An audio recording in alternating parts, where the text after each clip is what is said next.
This is going to be fun. Welcome to Screenfish Radio. I'm so glad that you could join us today as we are talking about Marvel's Eternals, the latest chapter in the MCU. And I'm so thrilled to have a panel of superheroines themselves, but superhero experts here tonight. Dina Hamdia, Miriam Ibrahim, and Seun Oloa-Ake. I am so glad that you could join me tonight as we talk about this film, which has a lot of people talking and not a lot of answers. It's a very interesting film. I'm just as with the lowest rated film in the Marvel universe, and I want to know why that is. But before we do that, the Eternals are a race of immortal beings with superhuman powers who have secretly lived on Earth for thousands of years and who are finally called back to reunite to battle the evil deviants. The film stars Angelina Jolie, Kit Harington, Richard Madden, Gemma Chan, Selma Hayek, and is directed by Chloe Zhao. And as always, this podcast is rated S for spoilers. If you haven't seen the film, know that in advance. But ladies, please, what did you think of the Eternals? I liked it. I did like it. I liked the movie itself was beautifully shot. I cannot take that away from Chloe and whoever actually shot it. And I don't know the director, but I thought visually it was stunning. Storyline, it was okay.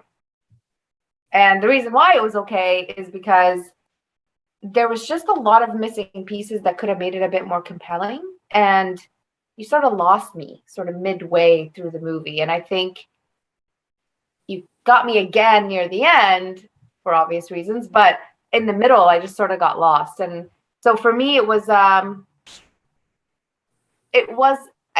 ratings usually are harsher than like what people actually perceive it as, but I actually did not enjoy it as much, but it was beautifully shot.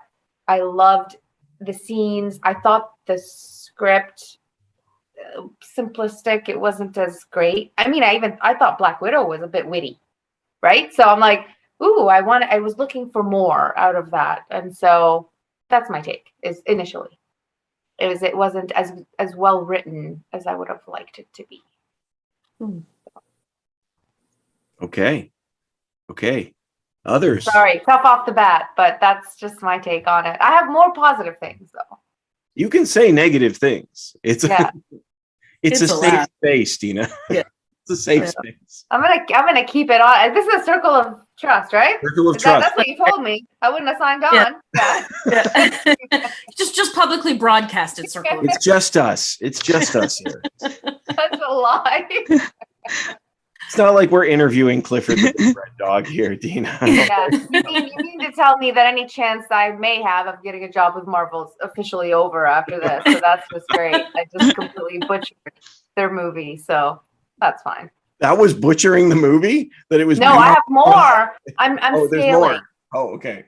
But I think there's a lot more positive near the end. I like the characters are different than they are in the comics, and slightly, right? And I'm not going to get into that, but for me,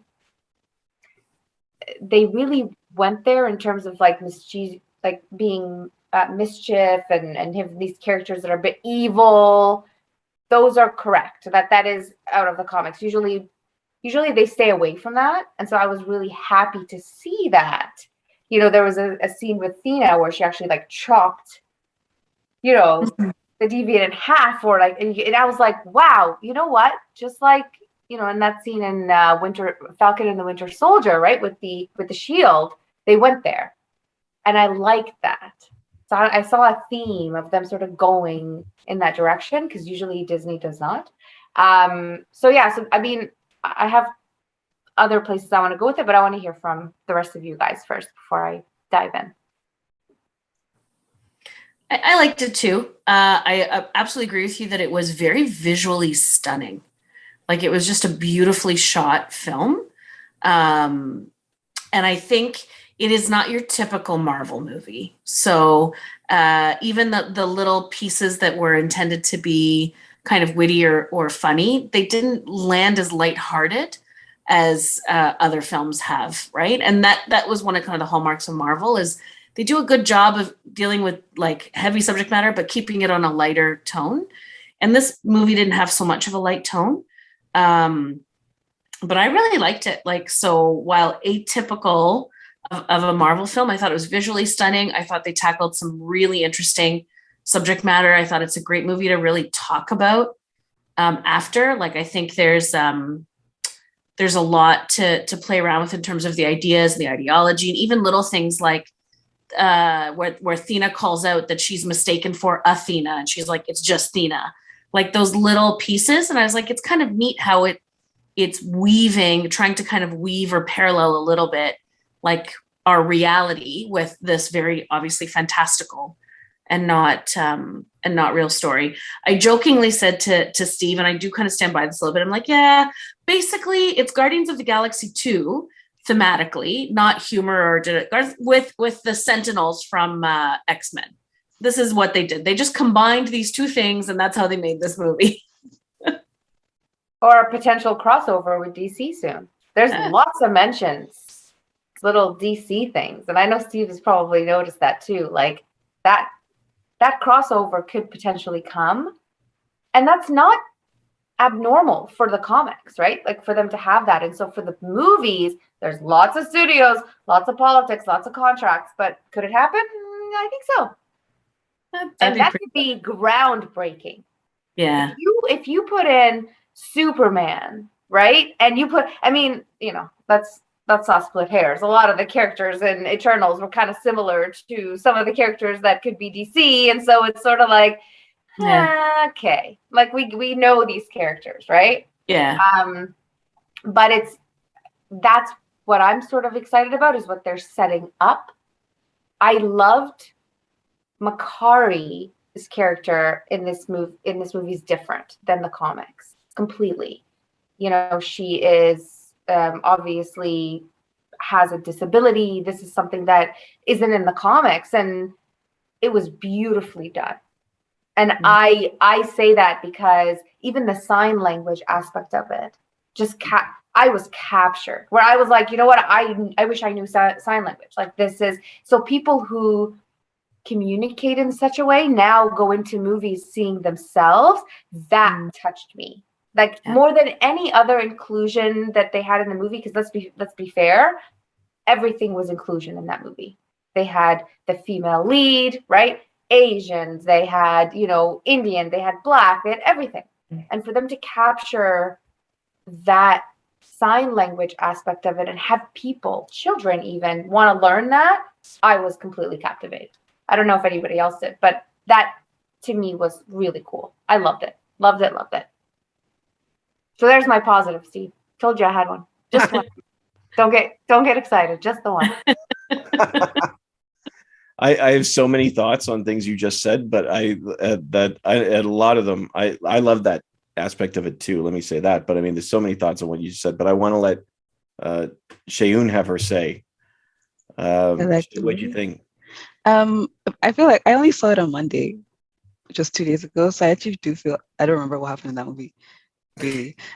But I liked it when I was watching it, and I think I understand some of the criticisms I would say from people who've seen the movie, because like, I remember watching it and being like, oh, I feel like there's a lot going on, or there's a lot of people that I'm following and I don't remember everybody's names and I don't know what's going on with each person. And I'm like, oh, I wish, like, I remember when Marvel not first started, but when they started coming out with the first Avengers movies, and before that, how we got to know each character before the big movie. And now I feel like I'm trying to catch up with all these different characters. So that was one thing. But I did enjoy the movie, and I think we keep comparing it to other Marvel films because it's a Marvel film. But like, I think as like, if it didn't have the tag Marvel on it, it would probably not be getting treated as harshly as it is now. Yeah, like I had fun at the movie, and it was more slow paced. I think it was more like character driven, and this is what's going on in people's lives, which I enjoyed. So yeah. But again, I had to go see it again, I think. I totally agree with you about the Marvel thing. Like, we put it on such a pedestal now. It really annoys me, okay? Because I remember back in the day with Iron Man and like those we didn't have anything to measure it up against. And so Yeah. everything was incredible. Everything was amazing. And now we've been spoiled. And I hate that because I'm so harsh on everything. And I'm trying to curb that because nothing is good enough. Nothing is good enough. I mean, we've seen all the good stuff. But what you said just is really true because it's one of it would have been a really great movie had we not had that association. And if you actually take the association out of it, you would think this is beautiful. Like this is exactly the movie we want. But the Eternals are sort of meant to be kind of the new Avengers of the world. And it's sort of we're like the background first Avengers that nobody saw. And you're like, why didn't you intervene? Why didn't you save us?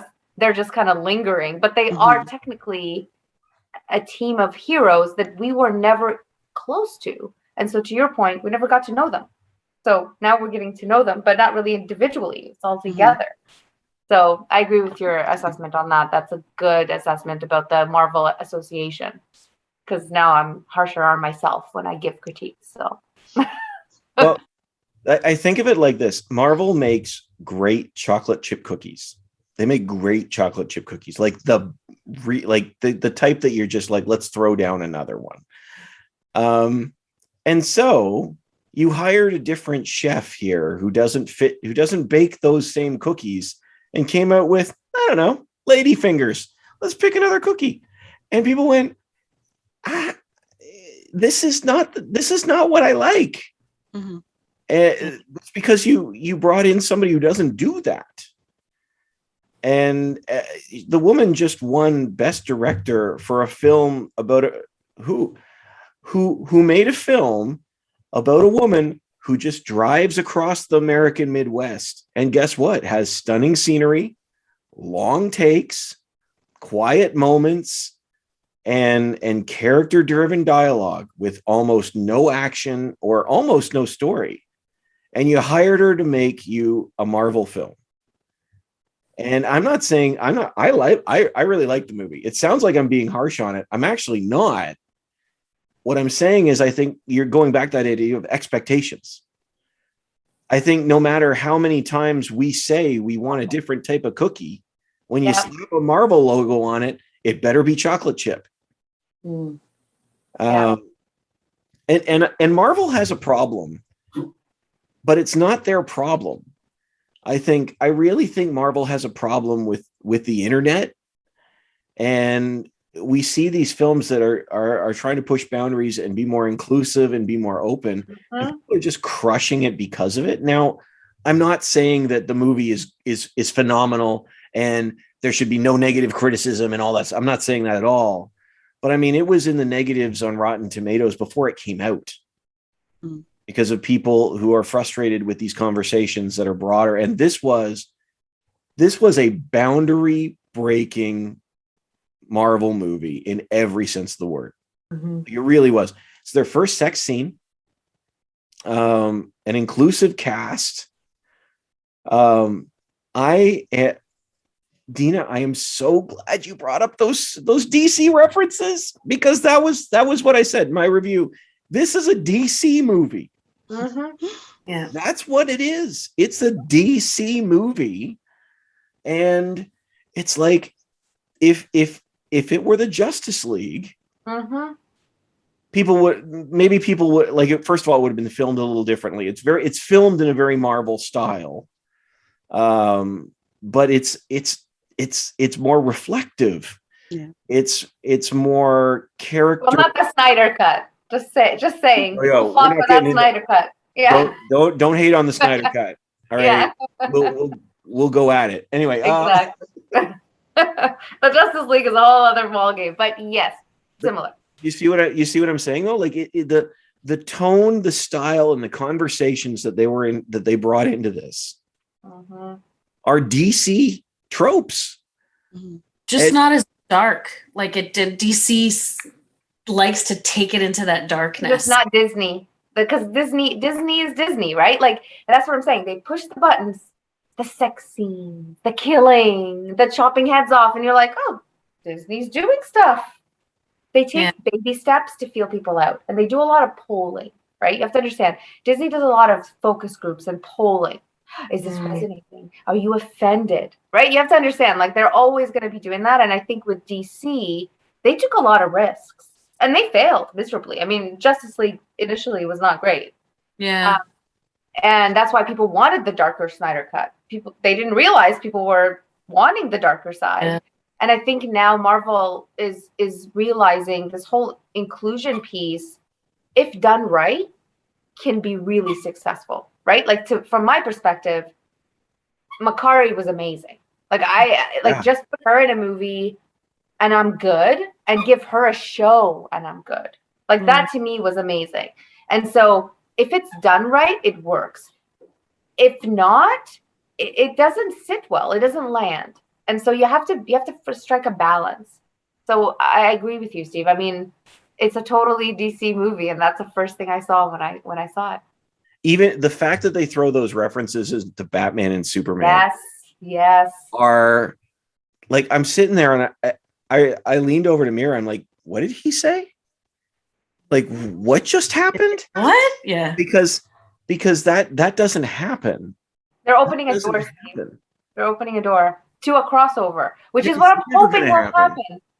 I have to tell you something. Like, Marvel and DC can only go so far before they have to say, how do we break the internet next? Mm-hmm. Like, there is nowhere now for us to go individually, but together we can go somewhere. And so this is where my mind goes. Again, I see things as it's an idea that I want to happen, but I'm praying to the Marvel and DC gods, I guess, now. But yes, that would be an amazing opportunity for them to do something great. Again, lots of studios, lots of contracts. It's not that simple, but the idea is great. So. See, it's interesting. I had a different take of that reference, and it was that it was Disney winning. And I'll tell you why. I'll tell you what. If you notice the way they are discussed in this film, they are discussed as comic books. They are not true stories. They're just throwaway references. Wow. So you're thinking it's like a sort of throwing shade. I thought, well, I didn't think it was throwing shade. In the sense of like mocking them. Yeah. It was like they were owning them. Which maybe Disney owns them by now. I don't actually know. Can I just say, if you have to mention a superhero in your movie, I don't see that as winning. I have to push back, Steve, because it's like to me, you're opening. Marvel does everything deliberately. Like, they don't do anything so if they're trying to do that, like, oh, we're better than DC, maybe, and that would be a good kind of throwing at it, but I thought it was an opportunity. Maybe I'm being too positive. I want to go back, Dina, to what you said around Disney is very like purposeful. They poll, they focus group. I believe it. I'm a little surprised to hear it because some of the inclusive choices they made in this film have, like, I've been seeing the headlines about it then being banned in some areas or some countries, or right. So I'm assuming that's related to the same-sex couple in the film. I'm assuming that's related to the sex and the other thing is the sex in the movie. It's not particularly graphic at all. It's a huge departure for superhero films. We've never seen anything like it before, but it's not like, usually for me, when they add a sex scene like that in a movie, it's for like the gratuitous nudity. You're like, okay, this is just a chance to look at some good looking bodies, which is not what this particular scene felt like at all. But it did change the rating on the film because it was in there, right? So a lot of the things they chose to do with all the polling and all the focus groups still garnered like a good amount of backlash and has limited their release and their potential, their income potential. I don't know if it's country by country. I don't know if they do it differently, because obviously in China things are going to be banned, right, a little quicker. Yeah. I do know they do these focus groups. Again, it's who is attending these focus. Like, you don't know, right? It could be people who are all for this. Like, let's do this. This is great. Yeah. But that's not the majority of the country. That's not the majority of other countries. Like, we're talking about the U.S. versus Canada versus China versus Australia. So we don't know the breakdown. I think, and I hate to say this, but I think they go where the wind blows in terms of like Twitter and what are people saying and what is more popular. Even though they do all these focus groups, they don't want to fall in a different position to what everybody else is saying on Twitter, because that's where you trend, okay? And like that's where the critics are going to look at things before they critique you as well. So my take, I'm speculating, I don't know if this is the truth, but I think they probably fall to the mercy of a lot of people who may be keyboard gangsters more than they are actual viewers or people who like the movies or characters. So listen, I had no qualms with the characters. I loved the characters, with the exception of, you know, Bollywood superstar that wasn't the character in the comics, right? He was an Asian samurai, like sword fighter, and then they turned him into something else. So I just would like to get a little bit more explanation of why you did that. But other than that, I didn't mind the sex scene. I was like, bring it on. This is great. Like, I wanted to see so many people make out. In other movies, in other movies, I'm like, please make out, please. Like, can I have some sexual tension?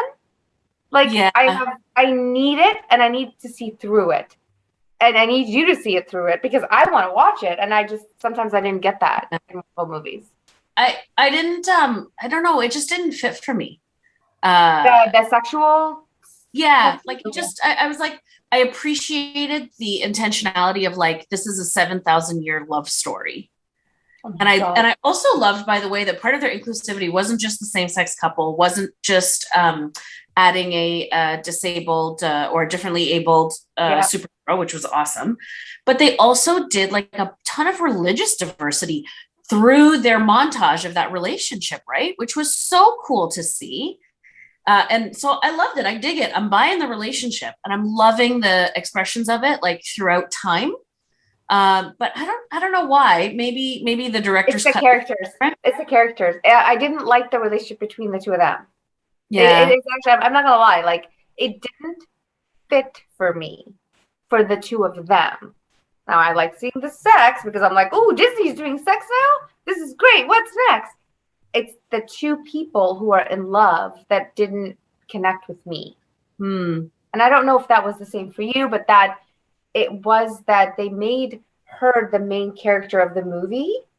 Yeah. He was the love interest that sort of betrayed her at the end. And you're like, then she had a boyfriend and the boyfriend has history. And you're like, right, what? This is not, I don't know if I'm connecting with the old love interest or the one that could potentially be the future love interest / he has a story that's more compelling than hers. Like, it's just, you know, like he just was created by the celestial. Like, to me, for her to be the main character was not compelling enough. I don't know if that makes any sense, but that is my take on it. And I don't know if you guys have any thoughts on that, but she was, to me, the main character of the Eternals. Yeah. And I didn't like that, though. But that was just me. Well, because she's not the most, to me, she's not the most powerful. Like, Ajax in the comics is a he, she, you know, character, and she is very powerful. She's kind of the mothering of the team. And I just didn't get that from this character being the lead role. But that's my take. No, that's fair. Well, you know, I can't believe, well, I don't know why I can't believe it because I do it all the time, but I love honest trailers and I love pitch meetings, and on YouTube, love them. One for this? They did the pitch meeting. They did a pitch meeting for Eternals. I'll send you the link. Yes, please. But one of the points they made, which I hadn't considered, and I actually thought was a good point, is they could have done this as a Disney Plus series. Yes. They wanted it to have that epic scope and make it into a film. But instead they introduced 900 characters and gave you 2 hours with them all. So I do understand that, not feeling like I really know any of the characters, but they all got storylines. That's the other thing. It was not like they just sort of casually, I actually appreciated the fact that everybody at least had a story and motivation throughout it. But I mean, more time would have been better. I'm not going to deny that. I actually liked that Cersei was the leader. I liked that she was a quiet leader, right? So what we're used to as the leader is the bold, boisterous, most powerful. I think in the comics, Icarus is the prime eternal, right? I think I read that somewhere. He's the Superman. Yeah. Right. The Superman. He's the strongest. He even had Superman's laser eye vision. That's thing, right. Yeah. But I kind of liked, especially as we think about the world as it is today, and how we're shifting and moving, and how much like COVID has impacted us, and all the stuff we talk about in business about like leaders of the future. I loved that we had the leader of the group here was somebody who was leading with compassion. Like it was her heart for the people and the planet that drove her actions and her behavior, and that rallied the rest of the team around her. She wasn't leading with power, and she wasn't leading as like a drop the hammer authoritarian. She was leading with compassion. And that's what drew everybody to her. Like I really liked that about the story. I thought it made it the right kind of modern, like it fit our reality today in that sense. God, I feel so terrible. You know who I really liked? I liked Durig, or whatever his name, basically the worst one of them all. He played that character so well. It's so relevant to the comic. To me, he could have been the most powerful. He literally could take over an entire. He wanted to change an entire civilization from thinking that they needed to fight each other to being peaceful. Like to me, that is power. I don't care. I mean, sorry, Miriam. I don't care that she had compassion. She needed to convince people to follow her. And she didn't until Icarus said, yeah, she's our leader. We'll follow her orders. And I was like, a man to tell me, has to tell others to follow me? I don't think so, sir. Like, so give me Durig's or whoever's powers, put them in Cersei, and then that is a perfect combination. No, because your leadership is because you brainwashed people, not because they chose it. That's not. You know what? You know what, Miriam? I do not need a man to brainwash people to follow me. I will brainwash you because it's my power to. Okay, that part didn't sit well with me when he rose up and people were looking at him like Sprite and all this. Oh, like, are you okay with this? Because you're the most powerful. And I was like, screw you. This guy can't tell her that she can't do it. But I did not like that part. And I don't know if anybody else agrees with me. And if you do not, please speak up. I feel like they kind of did that intentionally, maybe, from what I understood. Yeah, maybe. Because initially, like, Cersei isn't technically the leader. Like, she's just one of them that gets chosen by Ajax somewhere along the line. So she's not even a leader until like halfway through the movie or something. No, not really. I don't know. So I think for the longest time, they'd seen Icarus as second in command. Like, that's something they'd been saying. Like, he was always by Ajax's side. So it would seem natural to be like, oh, yeah, he's obviously then. They called him boss. Like, he's the next one that we report to. So, for him to be like, oh, yeah, let's follow her. It's like, he would have to do that because they're all looking at him and saying, oh, yeah, let's go this way. I thought he have you guys seen The Boys? He reminded me of Outlander so much. No. Have you seen The Boys? No. There's this character in The Boys called Outlander, and he's kind of evil. And so from the jump, like once I saw Icarus, I was like, oh, this he's evil. Like I was like, he's not. It's like he's not to be trusted. The lies. I was like, you figured it out right away. Yes, Homelander, you mean, right? Oh, Homelander. Yes, not Outlander. Yes. I was like Outlander. I'm like, wait a minute. That's a TV show. Sorry. Is another show, but that's about time travel. Now, if you're looking for sex, Outlander is the way to go. There is a lot of sex in that show. Boy. Outlander. Oh, I meant Homelander. Yeah. Homelander. Yeah. Yes, absolutely. With the facade of like, I'm the Superman savior, but actually my motivation is not so good and positive. Yeah, that's a good parallel. I didn't see it, but and they have like similar powers as well. And these, they're just kind of like, I knew he was a bad guy from the beginning. Literally, you know when you just know? I was like, this guy's gonna backstab Ajax. I could see it coming from a mile away. Like, and then I saw the backstory. I'm like, I knew it. Yeah. You backstabber. I didn't figure it out till later in the film because honestly, like I was so focused on the love story between Icarus and Cersei, and again, I just thought it was so, to your point, character driven, quietly developed. I like that it was quiet, that it like as much as it was a montage, nobody was smashing you over the head with it, right? And just the very beginning of like, isn't it beautiful? Circe, Icarus. And you're like, oh, that's their meet cute. Okay, this is kind of cool. Lies, all lies, Mary. This is why I know. Fairy princesses don't work. I'm telling you right now, this movie is perfect for kids, for like little girls who believe like, oh my God, princess fairy tale, whatever. I'm like, no, always exercise caution. Caution first. Because see what happens? Look at what Because happens. he left you and then he came back. Oh, so conveniently years later. Red flags. Because even when he came back, I was like, like Something is up with this. Yeah. yeah. And then she's with a nice boyfriend. Like all of a sudden you're back in the picture. Yeah. So I think it's a perfect message for young kids. Honestly, this movie was everything a young child needed to see. They needed to see a message where it's watch out for men. Is that what you're saying? I'm Correct. Not, No okay. bitterness here, Steve. Don't try to bring this into it. No.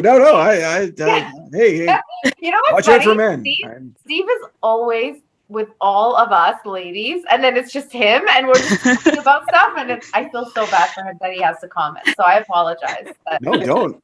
Yeah. Men are scum. This happened to us last time. Do you remember me? Here we go. Anyway, I'm not going to defend Icarus. What do you want from No. Steve, I wanted to ask you a right. question because I saw an article that said the ratings were so bad because the female was a lead of the movie. What is your take on that? About it 2 days ago. Who are you posing it to? Steve, it's me. You're the movie buff.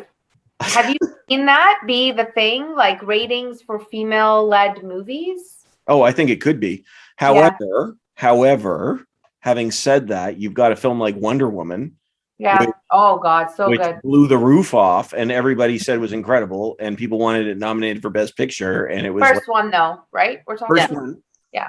And the others have not been as good. Black Widow was closest. I just didn't think Captain Marvel was okay. I didn't, but it's not because it was a female lead. I just didn't think it was. I just thought it was okay. It's the character. It's her. It's Brie Larson. People did not. They polled and they did not like her. Yeah, that's what I. See, I'm getting somebody saying it's. Yeah, somebody's agreeing with me. No, I agree. I agree. But having said that, this goes back to what I was saying before. I do think they have a problem with the internet, and you said I think they listen to the internet trolls. I don't think they do as much. I think that they knew what blowback they were going to get because they fired shots. Maybe. I think now that with this particular film, they're trying to lead the way. Mm-hmm. And I think they're trying first. Oh, interesting. I think that you've got the internet trolls that are saying this is crap, and you've got the people that are saying where's my representation. And one of the Disney keys now is inclusion. That's one of their keys to the business, the entire business. They changed that last year. Yeah. So I think Marvel is trying to lead the way with this one and whatnot. So I like cancellation in other parts of the world. They're not surprised. Yeah. Also, I don't think they care, with the exception of China, because I think they're really they want the money there. Everybody wants the Chinese box office for sure, but like they also have not made another cut. Like they've said they're not cutting. Standing by it, standing by it. So they're taking a stand on this one. So, but do I think that that's a trend? Absolutely. Shang-Chi had the same problem when it came out, and that's not a woman lead, but it's an Asian cast. Black Panther had the same problem before it came out. Now, again, Black Panther went on to get nominated for Best Picture. But Black Panther was one of the best Marvel movies. Yeah, but before it came out, it was just pounded on. So I don't think the problem is a female lead, but actually I liked Circe. I think of all of those films we mentioned, I enjoyed this one far more, other than Wonder Woman per se. For all the reasons that we've said, I liked Mira. I liked what you said there about her leading with compassion. I like that. I thought that was different. I like when they have something different. That's why I like. I was gonna say Dr. Seuss, Dr. Strange, because Doctor Strange is the only superhero movie that ends with a negotiation and a reverse fight. They put the buildings back together, Right. rather than just decimating a city.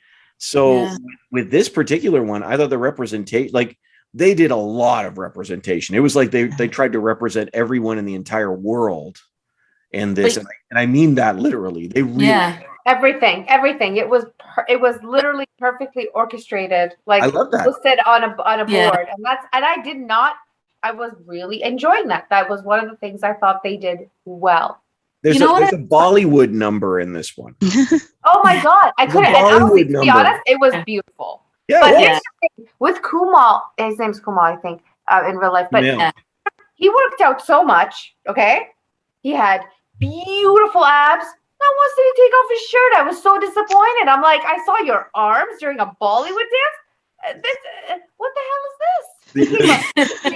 plenty of images on Google search, but anyway, I know, but it's not the same. He worked out for that movie. I was like, I am expecting something. I am disappointed. I will need my money back now, sir. You know what you guys have pointed out that I was aware of but didn't come to the top of my realization is that every time we have expanded into diversity or representation, I'm even thinking about like in my world at work, for example, we pick one population or one group and we focus on them, right? Shang-Chi, Black Panther.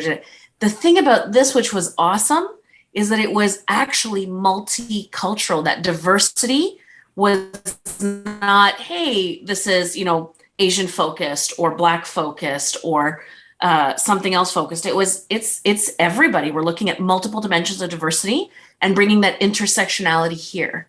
And that is not something that we even do well in society. But I think about, like, for example, most of us live in Toronto. Toronto is the most multicultural city in the world. So we have a leg up on just that experience of looking around and everybody around the table is different. Look at the four of us. We represent 4 different ethnicities in a single conversation. And that's not uncommon for Toronto. Yeah, that's a great call out.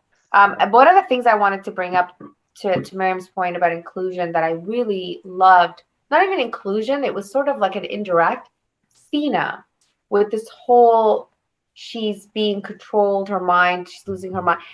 I don't know if anybody else connected this to Alzheimer's, and it's kind of close to my heart because dementia and Alzheimer's hit sort of my family, and I lost my grandmother to it. This whole concept of that you could just lose your mind at any moment. There's someone there. That love story, and in the comics, by the way, they are romantically linked, but that there's someone there to bring you back. It brings tears to my eyes just thinking about it now because I connected those dots, but I don't know if they were doing that intentionally. I know the background of why she had that issue, but it really was very inclusive, even indirectly. And that's just from my take. So a little personal note that connected with me. Yeah. I love that. I hadn't made that connection. I sort of just thought maybe mental health issues. But I hadn't mapped that in my mind as to where that landed. I was so focused on everything else. It really hit home. Way to think of it. Actually, I had not considered. That's wonderful. It's the way that he reminded her to come back. Sorry, I'm just gonna cry again because, to me, having someone that you knew for your whole life, just go away, and then you have to bring them back as somebody there that you're familiar to them. I love that piece. That really resonated with me. So the inclusion piece wasn't even just about race or ability. Yeah. It was really across the board. Yeah. So, yeah. I also really loved that the biggest name actors didn't have the biggest parts in the film. Or lines. Angelina Jolie, beautiful scenes, by the way. Every time she was in a scene, I was mesmerized. When she was, I don't know what it was, if it was the lighting and the way that she was moving. I was like, this is beautifully shot. She just looks like a goddess. It really does. So for me, I agree with you. It's 100% the way you described it. Yeah. Well, it's actually kind of nice to have her back. She was gone for like a decade of films.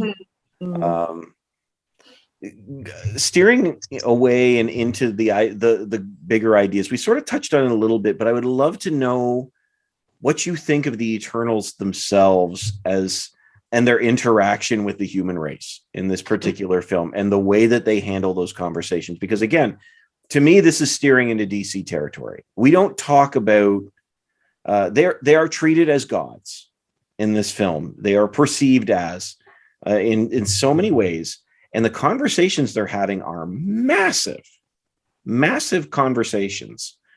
And I would just love to know what your thoughts are in the way that was handled. I'm going to start with Shay. I'm going to start with Seun on this. Yeah. I was going to say, when you say massive, what do you mean? But we'll get to that. Yeah. Okay. Can you explain what you mean by massive first, and then I'll? Okay.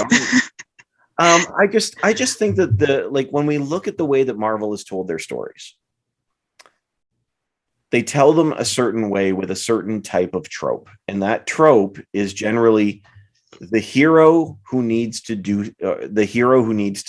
make things right. And all of a sudden, and I know there's exceptions to the rule, but this is really their first attempt to reverse that trend. I mean, these are broken characters. I'm not saying they're flawless or whatever. That's what I was saying. But they're talking about questions like, why do bad things happen? Why aren't you helping? And to me, those are massive questions. I mean, pastoral side of me comes out in that as well. But that is it. This is why I still feel like these are DC questions in a Marvel world that are jarring, because we've never talked about those things before on a film or Star Trek questions, either way. Sure, but not Marvel. Yeah. They're not Iron Man doesn't worry about why nobody helped him. He worries about why he didn't do enough. Mm-hmm. Yeah. And it's very, very different. Yeah. All right, now Shay. I honestly did not even think about it like that when I watched the movie. Like my first thought was they had to explain why they've been away for so long. Like this has been over 10 years of Marvel. Where have they been? That's like what I've been thinking. So I thought that was for the audience to be like, don't think about why they were in Iron Man or why they were in Endgame. Just now they're here. That's what I was thinking. But now that you bring that up, that's a good point. I think it's interesting though when like you have a character who's supposed to be like a godlike character. Like these characters are like, they're godlike, but they're not perfect, but they're still godlike. And so they have these tensions and like shortcomings. And I don't know, it's a very interesting, again, for me, it's interesting having these characters having that like amount of power, but then also not that amount of perfection, I guess, in them. And so they're bound to have these discussions. I don't know necessarily how to answer your question, Steve, about like these conversations, just because I think like it sounds like they're people having them. Do you know what I mean? Like they're gods and they have this power, but then they're still like restricted, I guess, because they have like a bigger god in the sense, the guy with the face. I don't know what his name was. The guy with the face? 6 eyes. Yeah. Oh, yeah. What was he? He's like the celestial that there's many of. Yes. Yeah. Was it Arrakis? It's less than Aramis? something like that. Yeah. So he's like their big boss in a sense, and they still have to obey him. Mm-hmm. So yeah, I don't know. To me, I just saw it as a way to explain why they've been away, why we haven't seen them for so long, why they had to let Earth just do its thing so that eventually the story can continue. I didn't really think about deeper philosophical questions. Well, maybe let me rephrase then, because that's a totally fair answer. What about like the way that they handled the situation, like the answers to these questions? So, for example, like with why didn't you show up at Thanos? You know, this idea that they aren't engaging. Do you think that like, did you agree with that decision? Like, which side would you have fallen on? Do you think that they should have interacted, should have intervened? Or I feel like, I always like what you were saying, Dina, about Drake. I love Drake because he had that, like, he literally had the power to stop every single war ever. And he's like, why can't I do that? I feel like if I was him, if I was there, had his power, I would just be like, No, everyone's like, we're having picnics and just chilling for the rest of eternity. So yeah, I definitely would have fallen on that side, I think, and understood his position. And again, they only let the humans continue evolving in this way because of the eventual emergence of this other creature that would destroy the planet anyway. But they didn't know that. They didn't know that, yes, but Ajax did, and she's the person telling them what to do. She's like, "Oh, we're gonna keep doing this," and they're like, "Okay, sure, we trust you." And so, yeah, that's my answer. Yeah, I think the principle of like non-interference is not an uncommon one. You're right, not at all talked about in Marvel, and in fact almost the opposite of, right? Because Thanos' whole like snap to save the universe was a full interference of, I know better and I have to do better for you because you can't do better for yourselves. And if we take the principle from Star Trek, which I think where it is most, like I think in DC, it's less about me interfering with what's going on for you, right? Because Wonder Woman, Superman, they're all like, no, we have to be altruistic and save and help, even Batman. But in Star Trek, it's a little bit more aligned, I think, with the Eternals, which is if we get involved, whether it's intended for better or for worse, we're disrupting your development. And so that's why we stay out of it. And I think it reminds me of, all those stories you hear as a kid, or like in science class when the caterpillar is like breaking out of its shell, or a baby chicken, right? And as a child who's watching it, you're like, I want to help, they're struggling. And what you're told is, no, if you help them, they will not survive the fullness of this process. The struggle is what gives them the strength for the next part of their life. And I think that's the principle here in the for the Eternals as well, which was the hardest part to connect to, right? Because as you watch the suffering and you see it with the mind control dude, right? But his answer to ending that suffering was controlling them. That's a really good explanation for it, because I never thought of it that way. Where my mind goes is the whole thing about protecting Earth, it's all a lie, essentially. So you have to understand, it puts things into perspective about Thanos. So Miriam, you mentioned Thanos. I'm like, well, now I'm thinking Thanos is a good guy because he was trying to not get the Celestials to come up. Like, he was doing everything in his power to stop that. And so that little tidbit that gets you to question what we thought was a bad guy for all these years is the most beautiful part about it. Because now I don't know.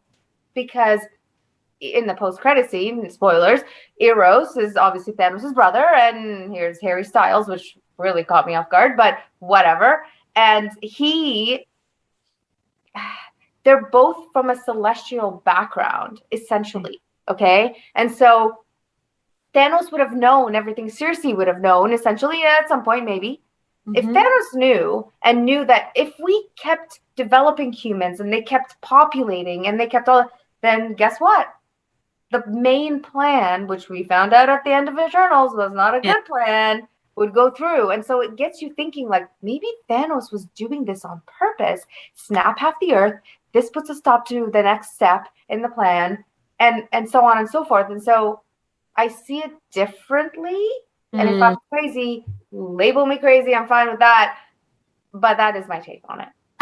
So, and that does not answer your question, Steve. Nope. Because I did have an answer for you about their interaction with humans.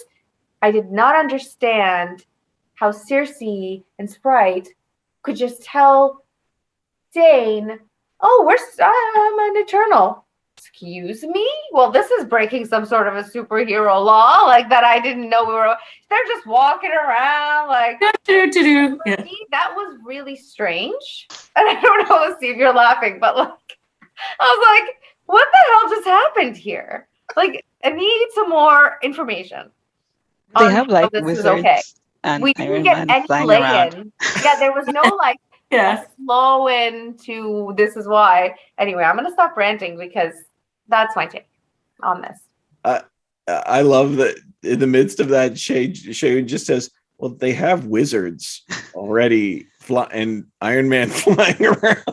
I had the same thought as you did, honestly, Dina, because I'm like, wow, all right, we just don't care about our secret identities at all anymore.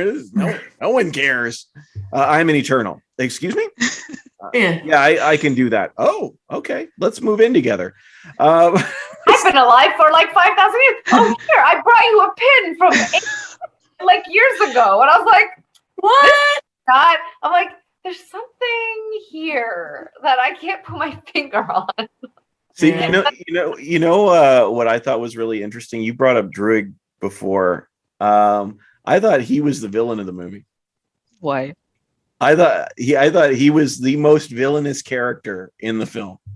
But he is in the comics as part of the group. But why did you think so, though? I'm intrigued. Yeah. Well, I mean, other than the guy trying to destroy the planet, I mean, but even that, it was on like, to him, he just didn't see any value in the human race. Like, he just was like, well, I'm just going to plant these seeds, and ties back to ego and his ego's whole thing back in Guardians of the Galaxy and all that stuff. But I'm like, but I think Mira hit it on the head. Like, Druig's answer to solving problems was stepping in and saying, I'm the answer. And I'm going to make you do this the right way because I've decided this is the right way, as opposed to actually, I mean, yeah, it's a hard question to say, like, why didn't they, when he says, where were you in Thanos? I'm like, yeah, it's a totally valid question. I mean, you could do all this stuff. Why didn't you show up? But the idea of letting people fail, I'm not talking about like in all kinds and no conversations and no like this protection, being smart about these things. But I mean, Druig just walks in and he's like, do what I say. I know what's best for you. Boom. I think there's a little bit of nuance there, though, because one of the questions were like, I don't know if there's a philosophical question like this. Would you allow people to endure suffering for a time if you know that for the rest of eternity they're going to be fine? Or will you step in and let them feel peace for this moment, even if you know that it will lead to more suffering later on? And there's that little bit of like, I think for Druig, he's just thinking of the now. He's like, oh, they're killing each other now. Let me just, it's like, it's a life or death situation. So I think it's not just a thing of like, oh, I'm going to help you guys. It's also a thing of like, let me make sure you're fine. Even though he's not He did it for like thousands of years, for like hundreds of years. Yeah, but it's, to be honest, if we lived in their world and he just kept doing that, I don't see the problem with it. We'd be fine. Hashtag Seun likes mind control. You would not be of your own will, right? Like this would be totally imposed on you. Yeah. So like, what is your own will? Why is that better in that world? Because think of it, don't think of it as in our world, okay? Think of their world, what they're living through, the Celestials, and all this lie about like their world's about to end anyway. Yeah. Newsflash, like. But they don't know that. They're killing each other. Know that. If Icarus and Circe and all these people if Circe didn't step up and say, no, we're going to stop them. No, you're gone. And so, you know what? I think that you have to look at it from a different perspective.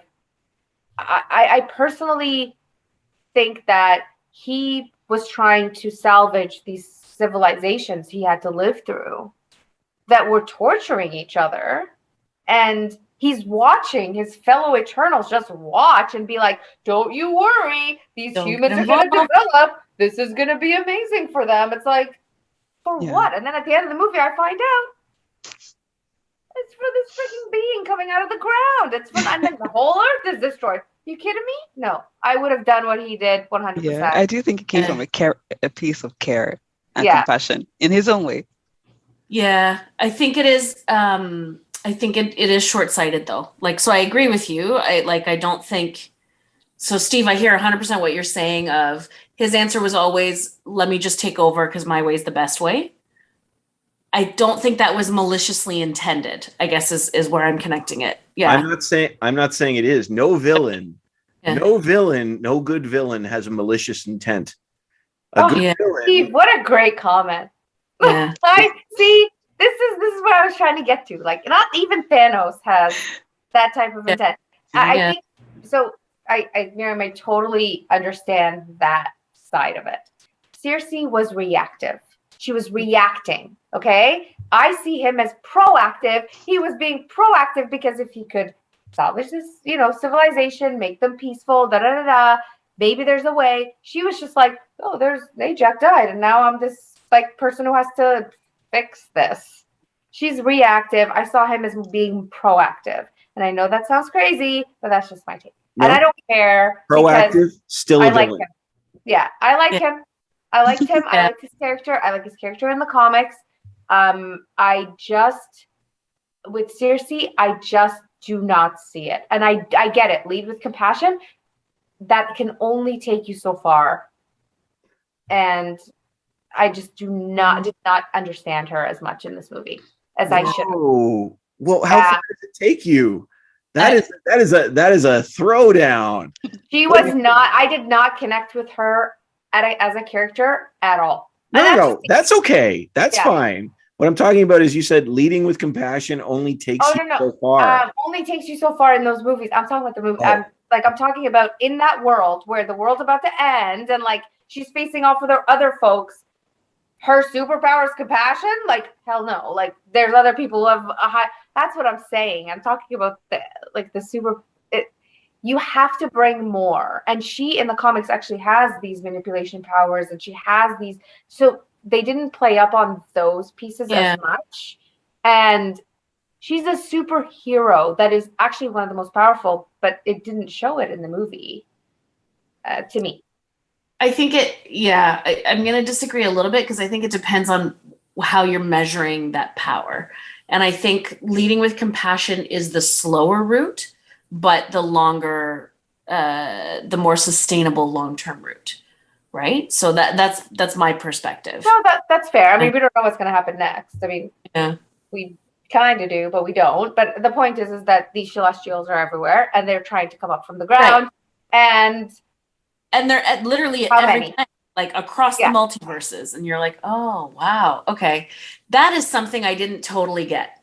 So their particular celestial that Ajax was communicating with, and then Cersei is now the father of these other celestials, or when these ones are born out of the planets they destroy, do they become his equals? Are they like some weird beetle thing where when the baby's born it eats the dad and there's only ever one and it seems like it lives forever? Like, is there an infinite number of celestials that just keeps compounding? How does this work? The celestials I don't know about the movies, but the celestials, they're just trying to populate their own population, right? So if they could destroy planets to get there, right?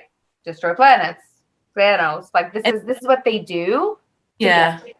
Galactus, if they could bring in Galactus into the movies, I would be so happy. And he is literally called the Destroyer of Planets. Like, this is what he does.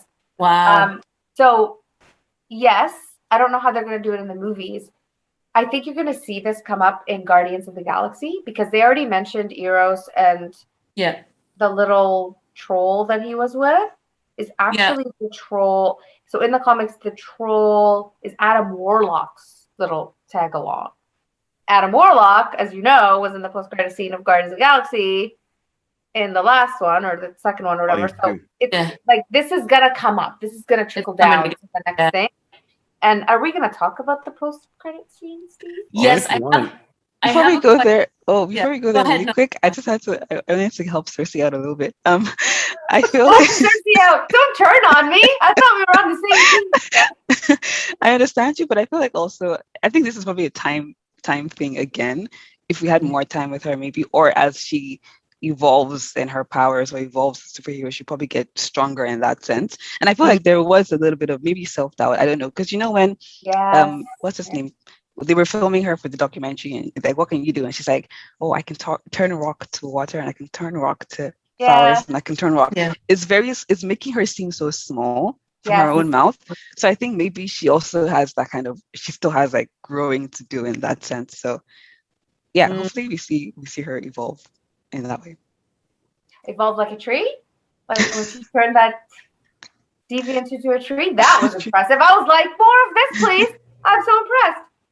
This is power. Yeah. So Make more people trees. that was my favorite. Honestly, that was one of my favorite scenes with her. Is that scene? That unexpected, yeah. The fact that she didn't know how she did it, I was like, oh, Yeah.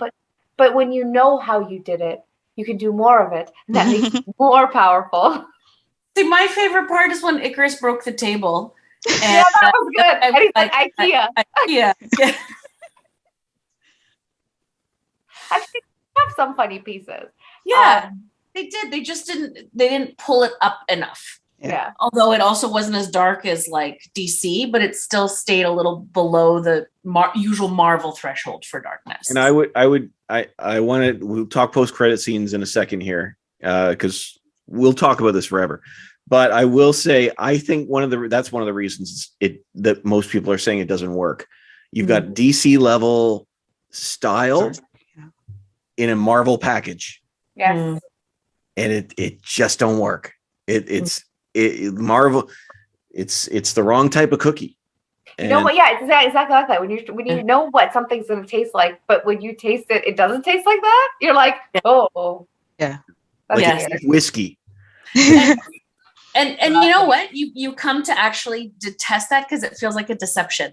Yeah. Right? Yeah, totally. So super random story, but anyways, Middle Eastern desserts often involve rose water in them, and I detest rose water. And so apparently not uncommon for Egyptians as a group of people within that category. We generally don't. But the reason I don't is because when I was a kid, my parents had a pitcher of water in the fridge that they added rose water to. Oh, and it looks like regular water. And I'm like, great, cold water, pour a big, huge glass and take a sip and it tastes like flowers. And I was like, this is not what I signed up for. And that is the moment in time at which I detest rose water ever since and forevermore shall do. Right. And I think to that point about like, you're expecting a certain taste and it's not that taste. And then you're like, nope, that's it. Never again. And it just kind of shuts you down right there. Yeah. All right. Dina, go ahead. No, sorry. Wait, I have a question. It is post-credits related though. Yes. So in the first post-credit scene, Harry Styles shows up very unexpected as Eros, Thanos' brother. Yeah. How are Thanos, massive purple freaky looking dude, and Eros, skinny British dude, brothers? Because Thanos is a deviant. So it's a half deviant, half celestial. So you know how they changed their bodies and forms as they got more, I don't know, intellectual. Yeah. So that's Thanos. Oh, I didn't know that. I don't know if that's how they're going to explain it in the movies, but it's a different type of take. And actually, Eros is actually very, I don't know if I'm allowed to say this on this podcast, but like very horny, like playboyish in the comics. So we'll very see aptly a lot named of that, right? Yeah, sexual. He's very sexual in the comics. So I don't know if we'll see that at Marvel. Maybe this is the direction they're going, Steve. Maybe they're going into this like. I mean, Harry Styles fits if that's the way. Exactly. And when I saw him on screen, I was like, "Yep, they're going there," because he's a very like watermelon sugar high type of guy. So we'll see. Anyway, that was my take on that post-credit scene. I didn't have anything else for that one. I have to say, I'm gonna join the Guardians. I think there might be a Guardians of the Galaxy connection. Yeah. I have to say, as a directioner, like as someone who like was there for One Direction's beginning and like tracking with him the entire time, I was really proud of Harry, and I kind of knew he was in it because there were rumors last year that he was going to be in. I didn't even know. Yeah, there were rumors that, oh my gosh, Harry Styles is in the MCU somewhere. And then before I saw the movie, I started seeing like reports that Harry's in the movie. So I thought, oh yeah, that's partly why I went to see it, to be honest. I was like, he's going to be at the end. I'm going to stay until the end. So I'm just really happy for him. I'm proud of him. I'm like, yes, okay, he's making more money. That's it. Oh, believe me, I've heard all of the One Direction jokes about this. Everybody's like, oh, well, we can only see this going one direction. Wink, wink. And I'm like, enough. You're not allowed. You're maxed out with the One Direction jokes. I heard they were going to hire Zayn Malik, but they were afraid he was going to leave halfway through the MCU. Oh, poor Zayn. All right. Do you see the jokes that I have to put up with as a comic book fan? Where has the world come to? Yeah. All right, come on. I know you're waiting to unload on that last one, on that last post-credit scene. Come on. Okay, so waiting. Go ahead. How many of you thought Blade was going to be introduced this soon? How many? We all thought that all the time. I did not think that. Not at all. Not even at least that. I've not been surprised by a post-credit scene in a Marvel movie in a very long time. And someone explained that scene to me because I actually didn't understand what was going on. Blade's the voice, right? So Dane, right, is in the classroom and he's opening up this box and it has this sword-ish sort of, I think it's family sword. And as he's touching the sword, it's actually sort of 3D, like it's kind of coming up with his fingers. Yeah. And I don't know if he can feel it or read it or something. And he goes to pick it up and there's a voice behind him that says, I don't think that's a very good idea. And it's Blade. It's literally the guy who's playing Blade. And it's his voice, and it was confirmed by Chloe. Yeah. Sorry, Blade is in like Wesley Snipes' Vampire Hunter Blade? But not Wesley Snipes. Who's the new one that's playing him? No, but that's what she's associating it with. Yes, Wesley Snipes, but not the actor. Mahershala Ali. Yes, he's so good. He's going to be amazing. And so a lot of people didn't know who the voice was, including myself. Yeah. And then Chloe confirmed, she's like, that is him 100%. Wow. The fact that a movie that comes out in 2023, 2024 maybe, is now getting a tease just blows my mind because the Black Knight, who's Dane, plays a huge role in Blade. And I mean, when he said his family's complicated, I mean, this is just, I'm sorry, guys. I've not been this shocked about a post-credit scene. He's British, supposed to be a little understated. So I just have not. It hasn't taken me aback before. Aside from this, like I've seen the Avengers, I've seen all the other ones. This one really hit home because it's so soon. Yeah. To me, so that was my take on it. I'm not going to go into it any deeper. No, I thought that was really cool. That was a really cool reveal. Sorry, Mira, go ahead. Yeah, no, I was just gonna say I didn't know who the voice was. Okay. And I'm unfamiliar with the comics, so I didn't know the Black Knight, but I definitely got the like Excalibur vibe and knew that there was something going on there. So that part I got.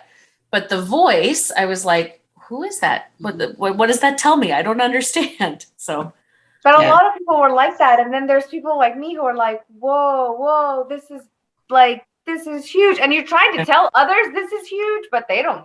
And they're like, what's huge? The guy said a line. You can't even see him. The fact that it's huge is that it's so far away, yet they're teasing it now. And he's already doing voiceovers for stuff. No. This is something's up. So what I'm assuming is he's going to show up somewhere, whether it's in a show or something to trickle through. Because remember, they're going to be fighting Dracula and stuff like that in Blade. So they need to introduce little bits and pieces in Disney Plus. And so I don't know if this is the way in to get him close to us as a character before giving him a full movie. Maybe. I don't know. It's been a long time since they've actually tried that too. This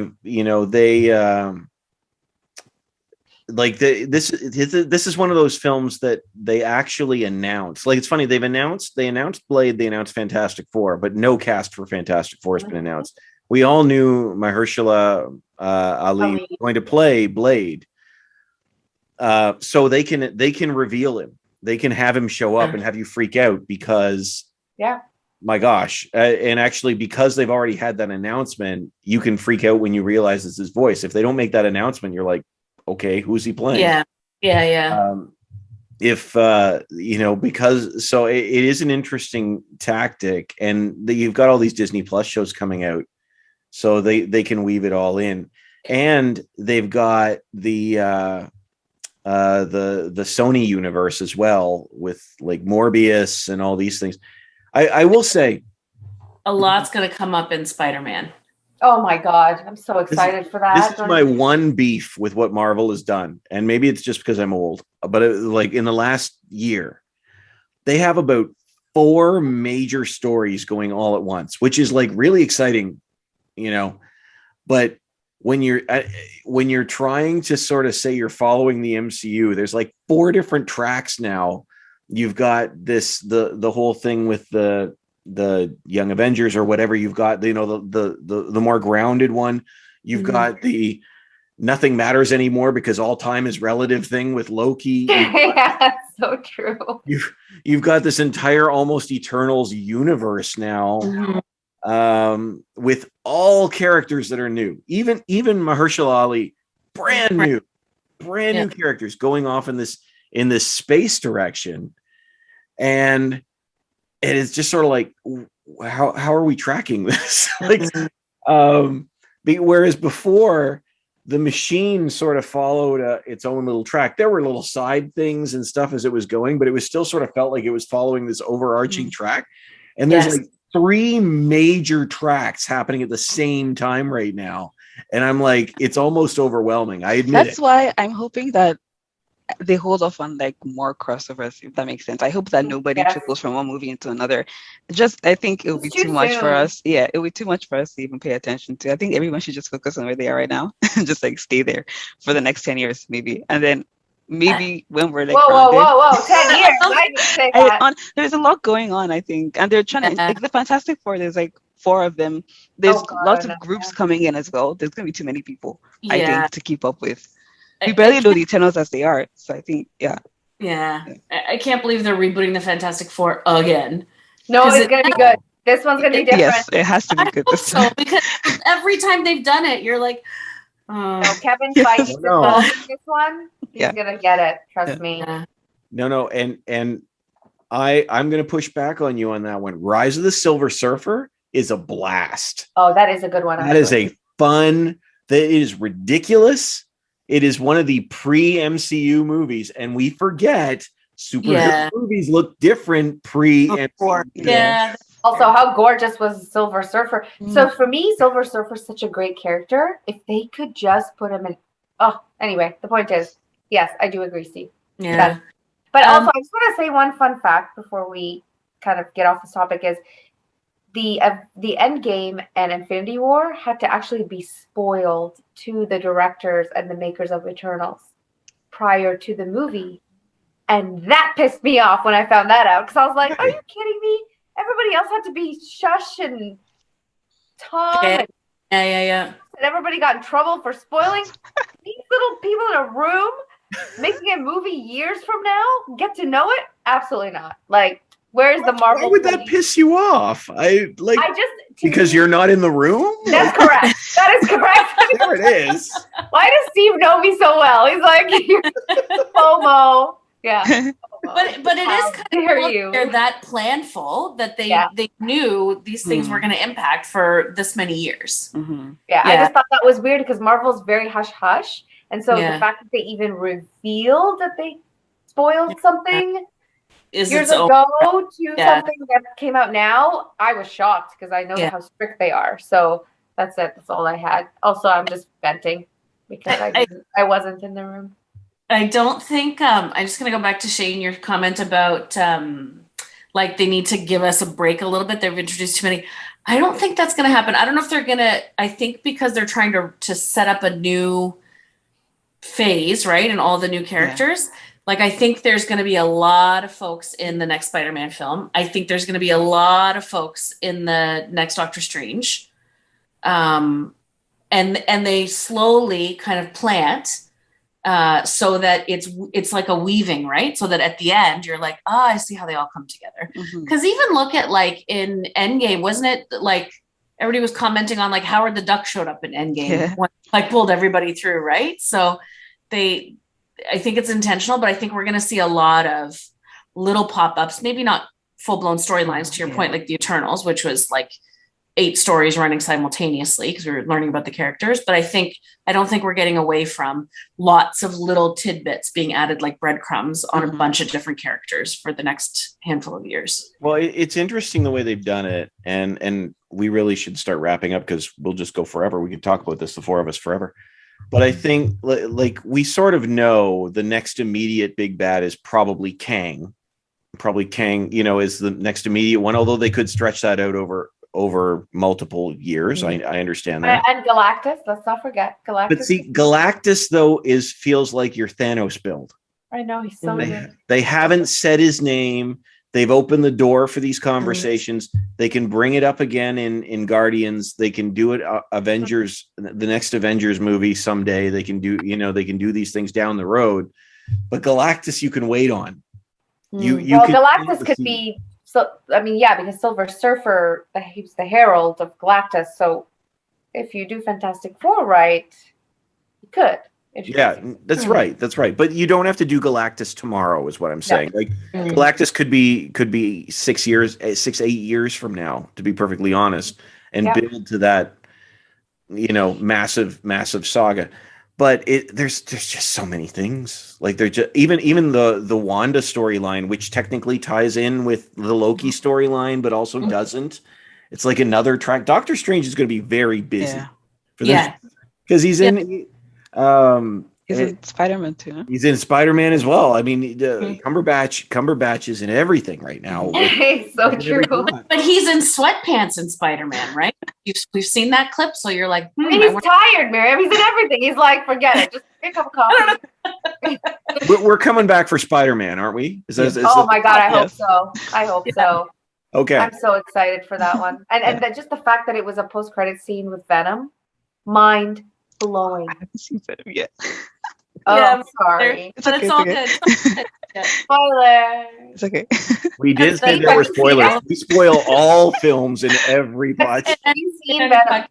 Did you know that Luke Skywalker? I know, but you guys should watch Venom. I was very pleasantly surprised. I'm not gonna lie to you. I'll wait for it. I know the post-credit scene, and I'll wait for it. But anyway, we got to screen it or skip it, ladies. We got to screen it or skip it. Yeah.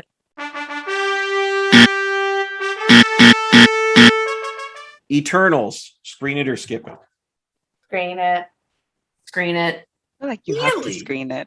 You have Screen to screen it, and I loved it in theaters. I thought it was beautifully shot. Gorgeous.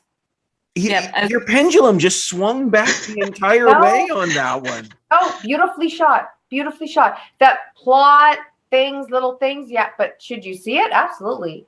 For the post-credit scenes alone, yeah. Go. I feel like we have to see it. I'm not even saying whether they should. I feel like this That's is how they trap you, Steve. That's how they trap you. They already got you.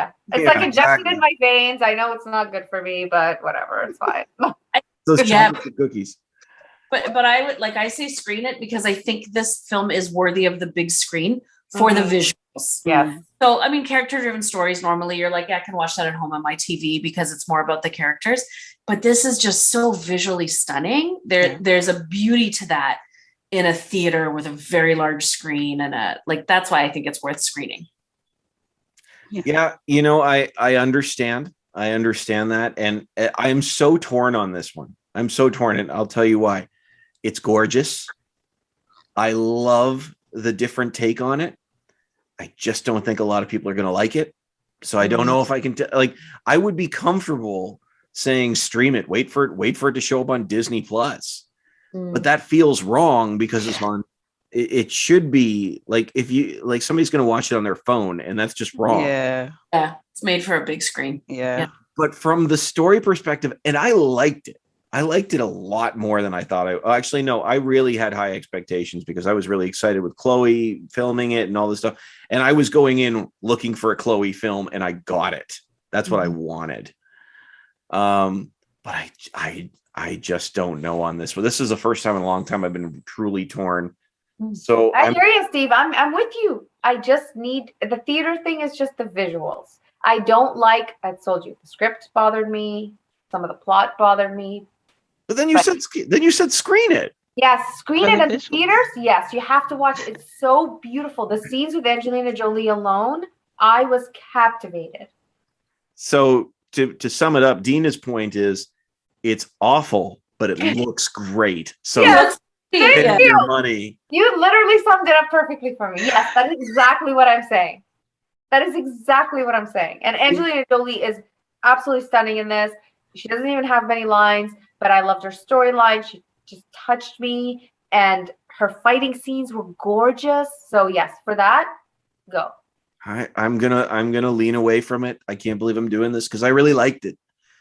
Say stream it or skip it. It's not screen it or stream it or you can't skip it. That's the thing about Marvel. Again, you can't because you've just laid the groundwork for like 6 different movies that are coming that you're going to see anyway. So you might as well.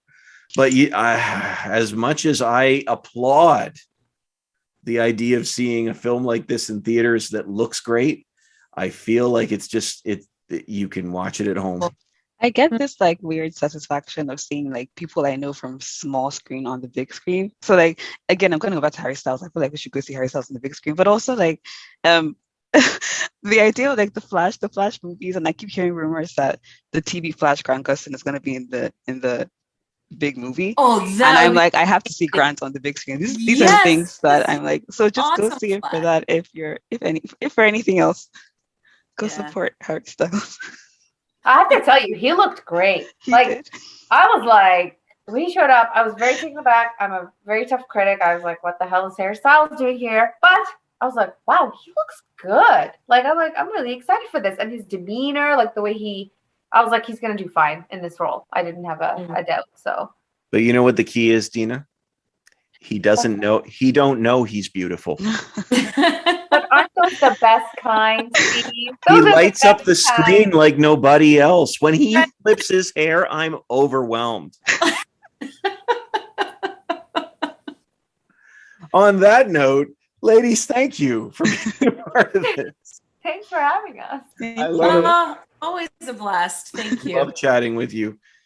And for you at home, a reminder, you can find us wherever podcasts are available, and you can find us on YouTube. Look up Screenfish online on YouTube. Like and subscribe us, please. Or if you go to the podcast page on screenfish.net, you can download Fishing for More, which are small group questions that can help you get the conversation started if you want to do that with people that you see the film with. Because again, if you're on this train, you're probably riding it to the end anyway at this point. But honestly, we will be back. We will be back next week. And ladies, thank you. And for you at home, we started the conversation. This was Screenfish.